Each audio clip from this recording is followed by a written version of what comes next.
Everyone, welcome back to my channel. మనకి daily కానీ Sundays కానీ ఫుట్పాత్ మీద సేల్కి నాన్ స్టిక్ కాకుండా ఐరన్వి పాన్స్ సేల్కి ఉంచుతారు. సో అత్తయ్య గారు మొన్న ప్యాన్ అనేది తీసుకున్నారు, ఐరన్ది 600 చెప్పారు, బేరమాడి ఒక 400 కల్లా తీసుకున్నారు. ఇక్కడ మమ్మీ వాళ్ళు కూడా ఐరన్వి యూజ్ చేస్తున్నారు. ఆల్రెడీ పెద్దది ఐరన్ ఉంది, అట్ల పుల్లా ప్యాన్. సో మళ్ళీ ఇంకొకటి తీసుకున్నారు. రెగ్యులర్గా ఐరన్ యూజ్ చేసిన ఎప్పుడైనా నాన్ స్టిక్ యూజ్ చేయొచ్చు, కానీ ఐరన్వే మంచిది.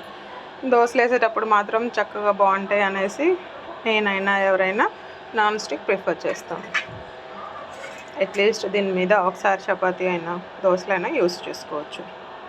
మీరు ఇలాంటివి ట్రై చేస్తున్నారా? చేయండి, హెల్త్కి చాలా మంచిది. ఇది అలానే ఉంటే తుప్పు పడుతుంది. సో ఏదైనా ఆముదం రాసి క్యారీ బ్యాగ్ ముడేస్తే స్టోర్ చేసుకుంటానికి బాగుంటుంది.